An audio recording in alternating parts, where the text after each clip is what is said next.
Banyak hal yang orang gagal di Atomi ya, itu karena mereka nggak bisa komunikasi.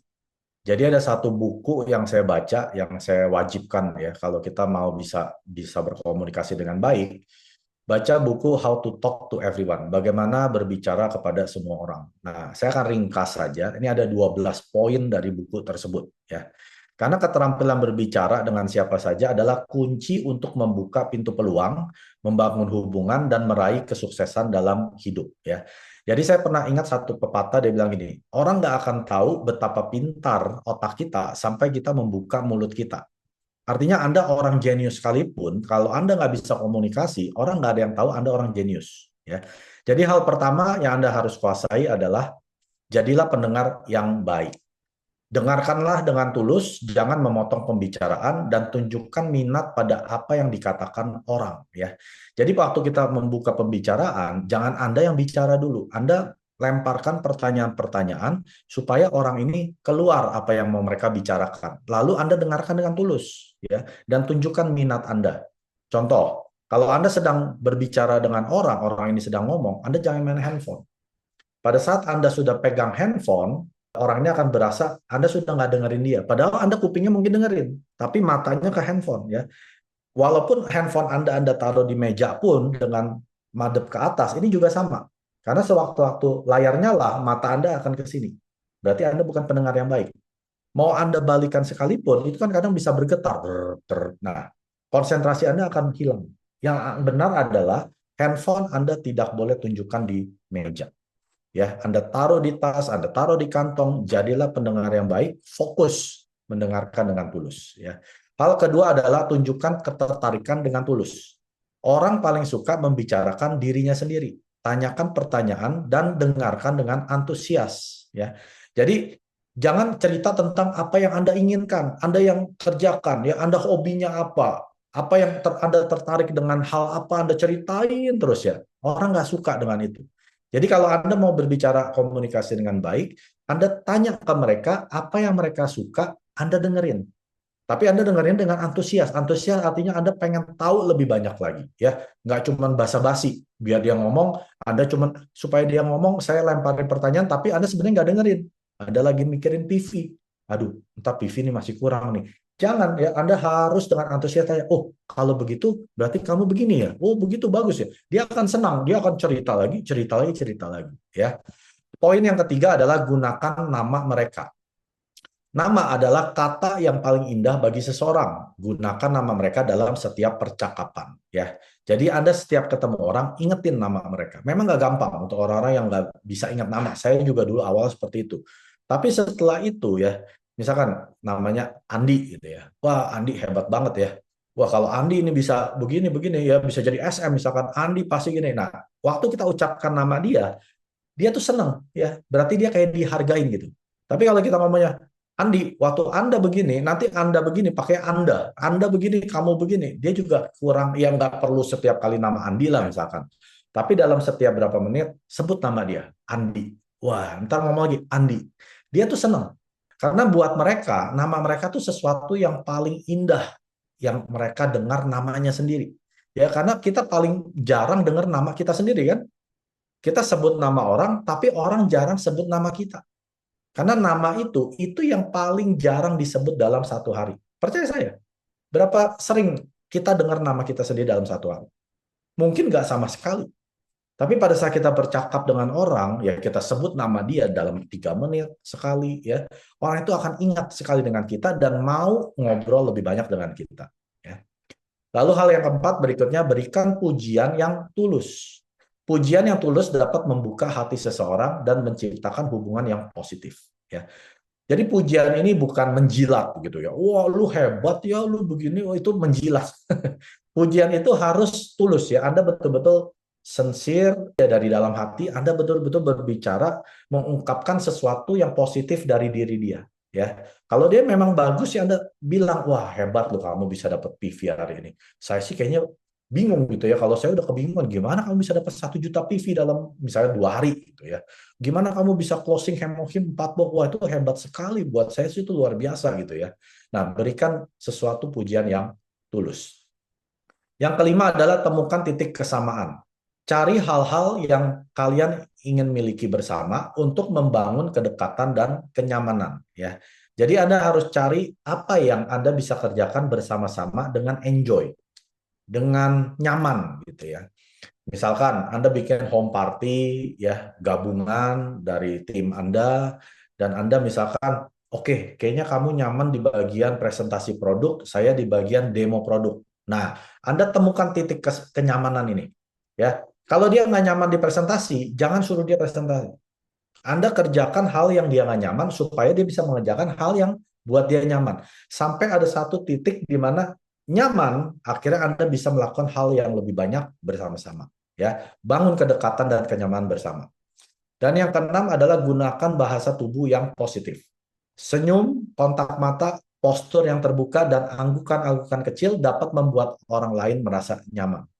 Karena apa yang kita bicarakan, 95% itu asalnya dari bahasa tubuh. Ya. Hanya 5% dari informasi yang kita sampaikan. Jadi jangan Anda berpikir bahwa tindakan bahasa tubuh Anda nggak penting. Itu 95% yang terpenting. Karena mereka membaca gerak-gerik bahasa tubuh Anda. Kalau Anda bicaranya dengan tangan lipat seperti ini, Anda seperti menutup diri. Ya. Atau Anda seperti kayak goyangin kaki, mata ke kanan kiri. Nah, itu bahasa tubuh. Walaupun informasi Anda bagus, itu nggak nyampe. Karena informasinya hanya 5%, 95% adalah bahasa tubuh yang positif. Anda cari aja ya di YouTube. Bahasa tubuh yang positif. Sekarang banyak tuh kayak di Facebook Reel, Instagram Reel, orang cara berdiri gimana ya, cara ngomong, cara natap orang. Nah, itu Anda pelajari. Karena Anda nggak bisa secara alami belajar ya. Anda harus belajar dari seseorang yang sudah lewatin ya. Hal yang ketujuh adalah hindari topik yang sensitif. Hindari membahas politik, agama, atau hal-hal yang bisa menimbulkan perdebatan. Jadi intinya jangan berdebat. Kalau sudah sampai berdebat, berarti itu topiknya sensitif. Hindari. Ya. Pilih topik-topik yang membangun suasana yang nyaman. Ya. Kalau udah ngomongin tentang inflasi, berhenti.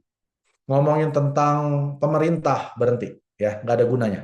Karena pemerintah dari 100 tahun yang lalu sama hari ini itu sama aja, nggak ada bedanya. Ekonomi 1000 tahun yang lalu sama hari ini sama aja. Harga rumah mahal dari 100-200 tahun yang lalu sama hari ini sama aja, orang nggak bisa beli. Ya, jadi nggak usah ngomong topik yang sama udah ratusan tahun. Ya, pilih topik-topik yang membuat dia nyaman. Contoh, ya, gimana kamu? Wah, saya lihat home party-nya sukses ya. Wah, keren banget. Itu apa aja yang kamu lakukan ya? Biar dia nyaman dengan pembicaraan topik-topiknya dia, Anda pilih sesuatu yang dia sudah kerjakan berhasil. Wah, saya lihat anak kamu lulus ya. Wah, kayaknya bagus tuh. Cum laude dari perusahaan dari universitas yang ternama lagi ya. Wah, dia akan senang. Pilih topik-topik yang nyaman ya. Di luar itu Anda nggak perlu bahas. Lalu poin yang ke-8 adalah ajukan pertanyaan yang tepat. Gunakan pertanyaan terbuka yang membuat orang lain nyaman untuk berbagi lebih banyak ya. Jadi Anda harus pilih pertanyaan apa yang tepat pada saat saya bertanya, itu akan menjadi pertanyaan terbuka yang orang lain nyaman menjawabnya. Yang kesembilan adalah ingat dan ikuti detail kecil.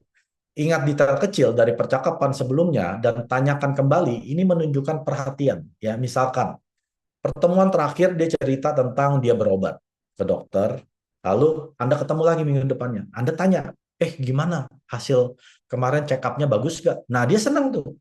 Wah, kamu inget ya? Ya, atau dia gunain misalkan hemohim. 3 hari yang lalu ternyata dia diare. Ya.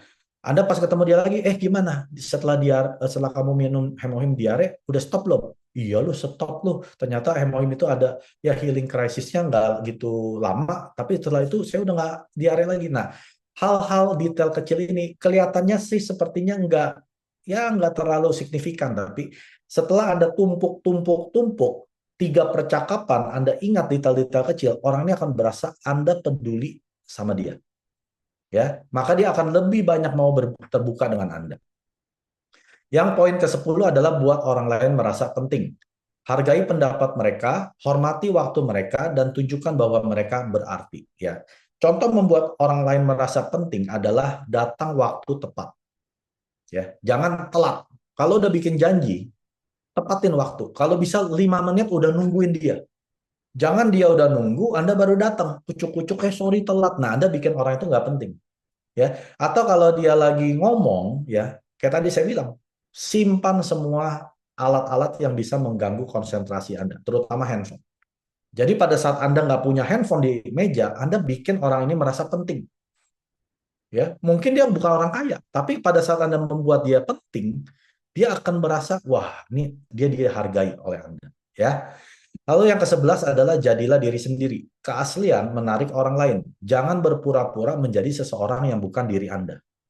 Ya, banyak dari kita sok jadi orang sukses. Ya, nipu sana nipu sini dengan gaya yang seperti orang lain itu kan artinya kita setiap kali ketemu orang ini kita harus nyambungin kebohongan yang lalu. Terakhir saya ngebohong apa ya? Berarti kan stres sendiri. Ya, konsumen A kita bohongnya satu, konsumen kedua bohongnya yang kedua, bohong ketiga. Jadi kita kebingungan sendiri. Tapi pada saat kita jadi diri kita sendiri apa adanya ya, ya kita harus jujur dengan mereka. Kita nggak perlu kepusingan. Terakhir saya ngomongin apa ya, bohong apa? Jadilah diri Anda sendiri. Ya, dengan Anda bilang, ya saya memang hari ini saya belum sukses ya. Memang saya hari ini masih berjuang. Saya belum jadi auto sales master, tapi saya sedang berjuang menuju ke sana dan saya pasti di sana. Anda dengan jujur seperti ini, orang lebih enak menerimanya. Oh, berarti dia bukan orang yang, oh kayaknya, oh enggak, saya udah ASM, padahal belum, PIN aja belum ada, ya. Penghasilan masih kembang kempis. Orang bisa tahu, pada saat mereka tahu, mereka sudah nggak punya kepercayaan. Karena kepercayaan ini Anda nggak bisa beli, Anda hanya bisa bangun. Ya, jadi Anda jangan pernah sekali-sekali menipu konsumen Anda, terutama bisnis partner Anda. Kalau mereka sekali ditipu, mereka sudah nggak ada kepercayaan, Anda akan susah bekerja sama dengan mereka. Jadilah diri sendiri karena keaslian menarik orang lain. Dan yang terakhir, poin ke-12 adalah akhiri dengan kesan positif. Akhiri percakapan dengan sikap positif dan buat mereka ingin berbicara dengan Anda lagi. Ya, jadi setiap pembicaraan, misalkan Anda mau koreksi dia, ya, mulai dengan hal yang positif. Anda puji dia dulu. Setelah itu Anda koreksi. Tahu nggak, kemarin tuh kamu, ya kalau ini diperbaiki, itu jadi keren banget. Ya, jadi orang terimanya juga enak kan? Nah setelah itu Anda tutup lagi dengan positif. Wah, saya luar biasa kagum dengan kerja kamu. Ini luar biasa ya. Tiap hari kayaknya kamu ketemu orang ya. Itu keren sekali ya.